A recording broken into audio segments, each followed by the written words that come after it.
Cada any es publiquen centenars d'articles científics sobre Arabidopsis, una planta que s'utilitza com a model experimental per estudiar la biologia vegetal, sobretot a nivell molecular.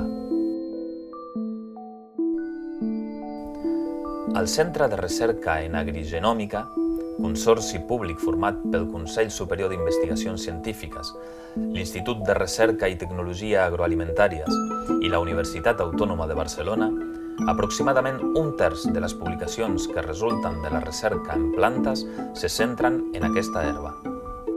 L'objectiu d'aquests estudis és conèixer les bases moleculars que determinen, per exemple, el control de la llargada de l'arrel, el moment just per a la floració o el patró de formació de les flors.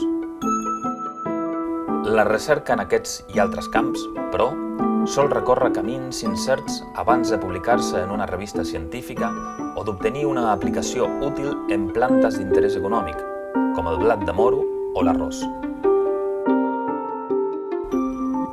Segons el moment i l'estadi de desenvolupament de la planta, es posen en funcionament uns gens o uns altres, que interactuen entre ells per regular de forma controlada i precisa els diferents processos biològics que han de tenir lloc. Actualment, es coneixen força bé les principals rutes moleculars i genètiques d'aquests processos. A més, es disposa de les tecnologies informàtiques que permeten detectar seqüències de l'ADN relacionades amb gens o analitzar la interacció de milers de gens a la vegada. Aquestes eines ajuden a acotar el ventall de gens que interessa estudiar i començar a dirigir la recerca cap a un objectiu concret. Per exemple, caracteritzar la funció d'un gen fins aleshores no descrit.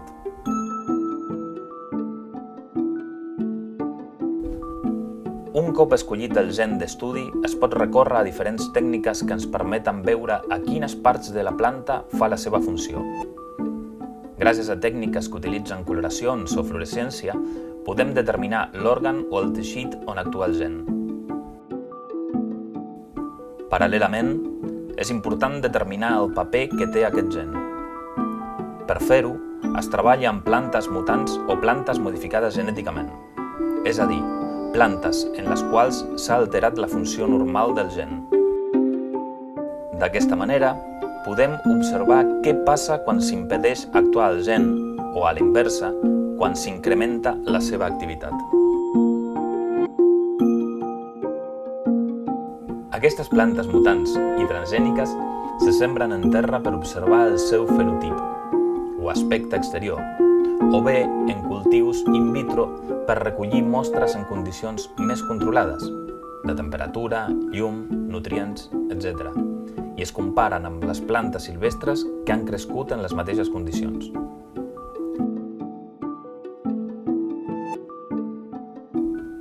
A més d'augmentar el coneixement general de la biologia de plantes, la recerca en aquesta planta també és útil perquè es pot extrapolar a plantes d'interès comercial, com l'arròs, el tomàquet o les maduixes. Els resultats que s'obtenen a partir d'aquesta planta model es poden traduir en un article, una aplicació biotecnològica o una patent. No obstant, la majoria de processos biològics són complexes i estan regulats per molts gens. Determinar el paper concret d'un gen en una planta com l'Arabidopsis, doncs, pot portar anys de recerca i dedicació.